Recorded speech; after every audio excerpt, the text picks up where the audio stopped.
Hello, good evening and welcome to Newsline, live from the Newsfirst studios right here in downtown Colombo.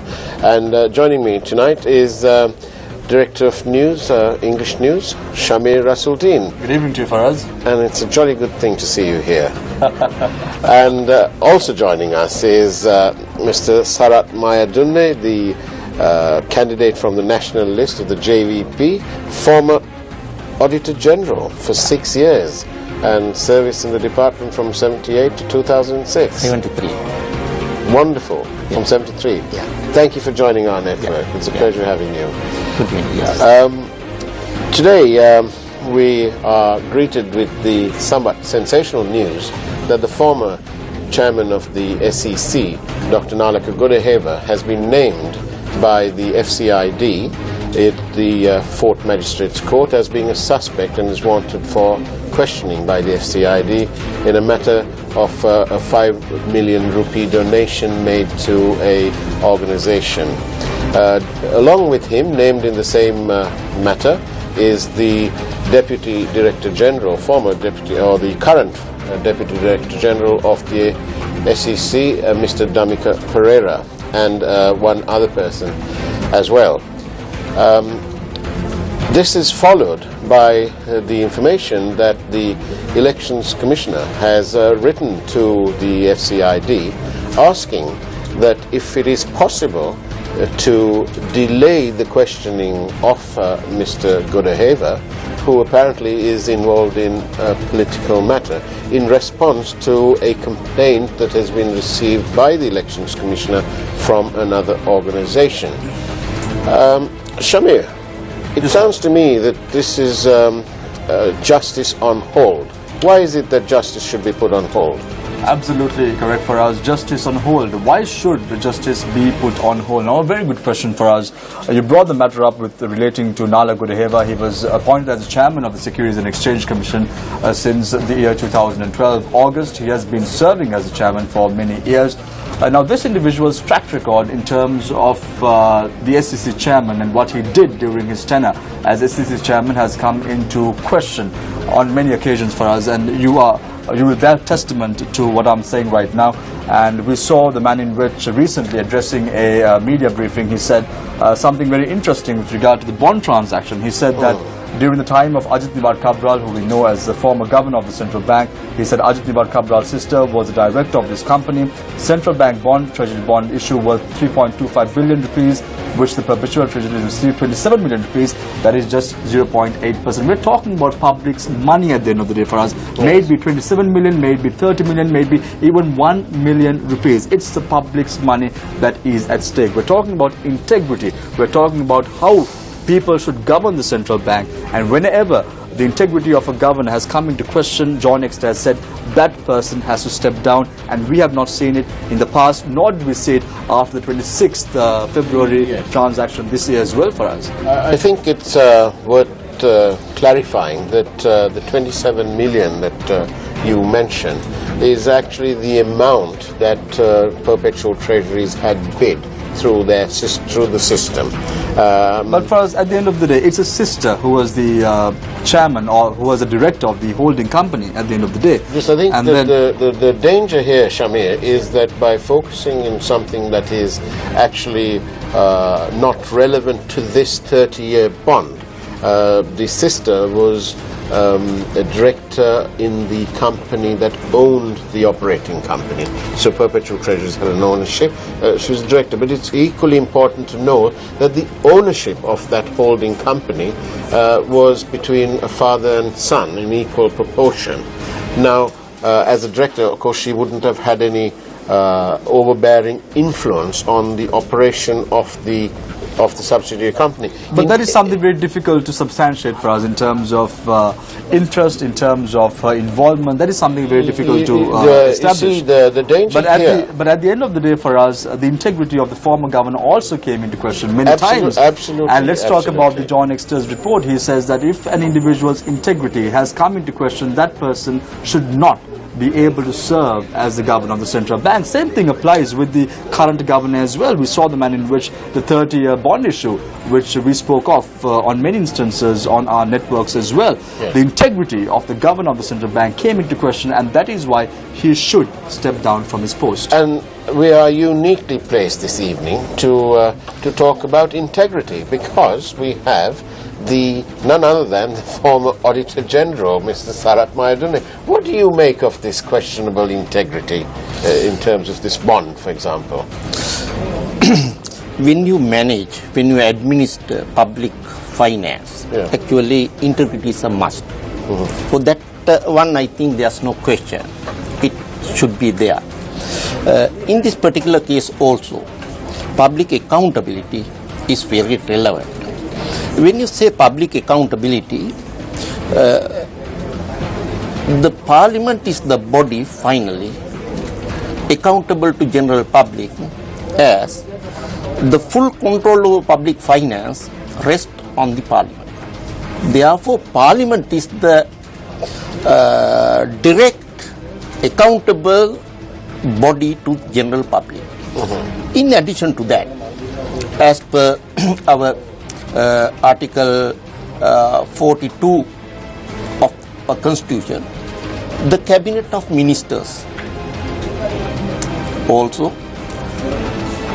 collectively responsible and answerable to general public through the Parliament. What about Article 52? Is that 52 is the one which speaks of the appointing the secretaries to the ministry, right, as well as 52.2 says the secretary of a ministry is managing the institutions coming under that particular ministry under the direction and control of the minister concerned. Therefore, there actually that 52.2 speaks on the secretary. Any institutions coming under the ministry is channeled through the secretary of that ministry. So in this case, the appointing authority to the in this government, the appointing authority was the Prime Minister in his role as Minister of Economic Development Policy Planning. I believe that ordinarily the Minister of Finance would have had control of the central bank's operation, but in this case it was the Prime Minister. It is not so. Actually, as per the Monetary Law Act, as amended in the year 1985, right, I think section 12 very clearly says the governor of the central bank is to be appointed by the President on the recommendations of the minister concerned. And who is the minister concerned in this instance then? The central bank generally comes under finance ministry, but during last few months it was under the Prime Minister. I see. For us, I need to add something to that with regard to what Mr. Mayadune has said. It's very important integrity is protected at the end of the day. And if the United National Party loses on the 17th of August, they will remember just one thing. That is the central bank bond issue. And that will be one of the causes and would probably cost heavily on the 17th of August as far as the United National Party is concerned, because people are mindful of what exactly happened on this bond. Absolutely super point there, Shamir. You've been reading up, haven't you? Well done. Indeed, I think maybe Mr. Sarat, you might agree that the bond issue has been the greatest sticking point in the United National Party. They don't seem to be able to get away from it. This particular point actually need to get clarified by the government, since it got activated by the government. Fine. Therefore, government, which was prevailing during last so many months, is answerable to general public over the issue. They just say so many things, but to my understanding, they have not given any explanations in a convincing manner. And just going back to our first story about the elections commissioner and so on, how fair, in your opinion, is it that the police are not able to carry on with their investigation into a particular individual because the elections commissioner is suggesting that perhaps it might be a good idea to put it off a little bit? Why should that be? As you correctly said, keeping on hold is not a very good thing. But I think at this juncture, an election is coming on in 1 week's time. Perhaps harping on this matter will give some indirect impact onto some political parties. Some may be in positive manner, some may be in negative manner, but delaying it for 1 week, if it affects a major problem, I think immediate attention is needed. If it can be delayed only by 1 week, and if the materiality or effectiveness Unaffected. the damage of damage to the general public, if it is not very material, by just giving some time, I think won't be a very big problem perhaps. We'll just take a quick break there, Mr. Maiduna. We'll take a break and return to Newsline shortly.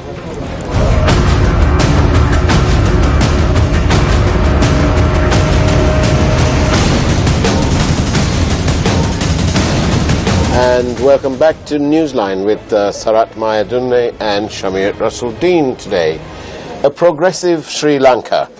I note that the bastion of capitalism in this country, the United National Party, have not made much reference to this matter.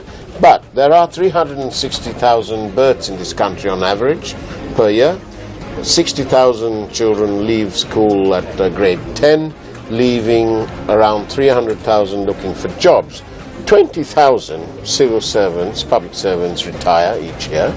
And so we have 280,000 youth who must have jobs, must be kept occupied. How does the JVP envisage what to do? I think it is my duty to explain my position there. I am nominated by the JVP, that is correct, but I am not, I maintain my independence. Therefore, I will not actually speak much on their policy matters, but as you ask a very important matter, I have to say this amount, that is that people are coming out with unemployment problem.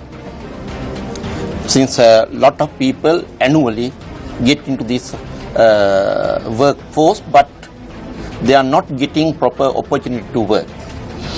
The demand for labor is, in my view, is coming locally as well as internationally.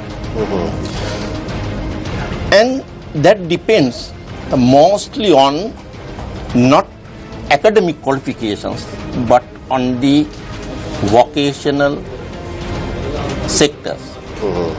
Therefore, in my view, we have to pay much attention to get our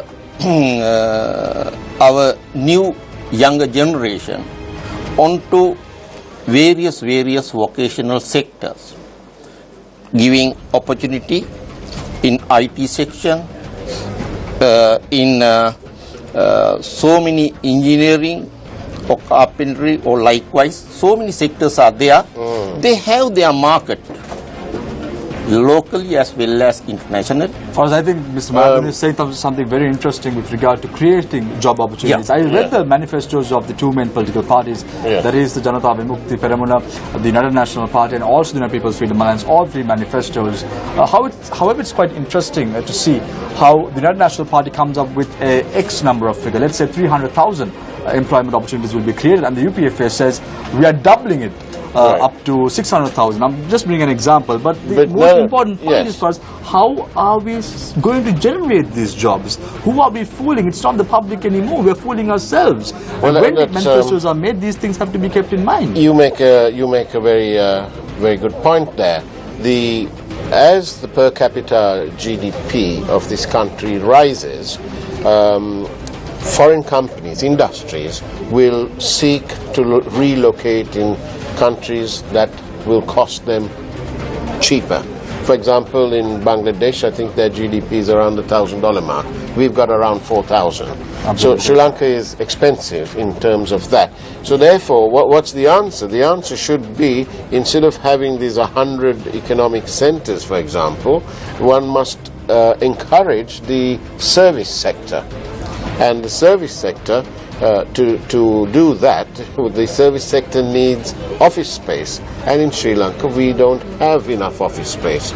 Mainly because I think the public sector, the private sector, don't want to invest in that because the rate of return is so low. But in Singapore, for example, Shamir, we have the government who have invested in the offices and so on, in the buildings of offices.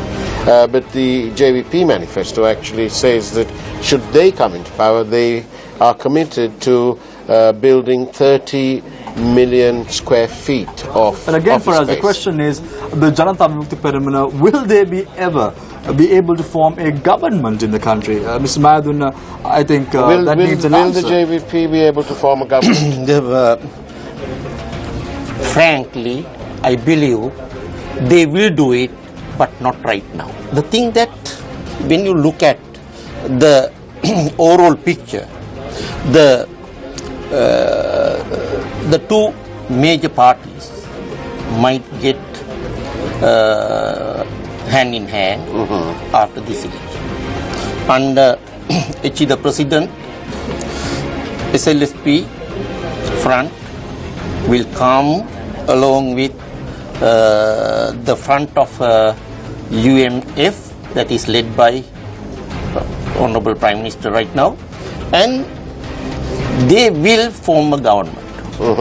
So I think what Mr. Madden is suggesting is a national government. Am I correct? Yeah, you can term it like that. But at the end of the day, for us, what Sri Lanka needs is stability. We have not, over the last 6 to 7 months, we have seen the manner in which how this country has been governed. Again, I want to urge the public, it's not about the dollars for us, it's not about the Chinese yuan, it's not about the Indian rupee. These elements should not decide who and which party should govern this country. At the end of the day, it's the public. Their right to exercise their franchise should reign supreme on the 17th of August for us. I think you will agree with me on this. Indeed, and I'm wondering, Mr. Sarat, whether the new voter, the million new voters, the young people who are all in with their smartphones and tabs and so on, do you think they will have the patience to wait another 5 years until the JVP comes along and wants to form a government? Will there be anything left of Sri Lanka by then? No, the thing that actually one sector can't dominate. Therefore, the overall position will actually take the decision finally. When you look at the reality, though some people can't wait, still they have to wait as the prevailing circumstances requires it. I need to ask you another question. Yeah. Why does a Marxist party need a upstanding, middle of the bat person like you? Why do they need the Marxist ideology is to be homegrown as much as possible. They're not worried about foreign trade and so on and so forth. Why do they need you? I think they have recognized one very important sector. Yeah. That is that they can have their own party people. But still, if they can facilitate someone who might be assist the parliament in an independent manner, that is a very respectable thinking. I think that is the reason that they have given myself as well as so many other nationalist members to join hand with them to come forward, though we are not fall in line with their political agenda. It is a good, actually. This country, for us, at the end of the Yeah. day, needs a very strong opposition as well. In order to maintain a good democracy, you need to have a strong opposition. The Janata Vimukti Peramuna has fielded a good number of candidates in their national list, and people strongly believe that their national list is the best out of the entire lot, the UPFA, the UNP, and even taking into account other political parties as well. But at the end of the day, for us, the Janata Vimukti Peramuna has a bigger role to play. They have a bigger role to play in terms of ensuring the people's rights are protected in the country. So this is the bit where the JVP comes in and says, we will help to make the other parties. Yeah, when you look at the reality, as I told you earlier also, we can't just have imagination.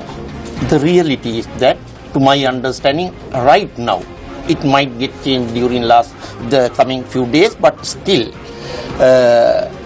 right now position is that these two parties will have sufficient number to form a new government. It will be done in a amalgamated or consolidated way. Then the JVP will be the next party having, according to today's position, the next party having most of the seats. Then they can have the opposition leadership even.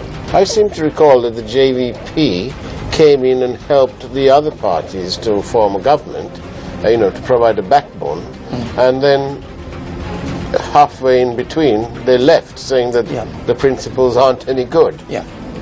That troubles me a bit, because that means my votes were wasted. Yeah. Actually, our past is very important to judge the future.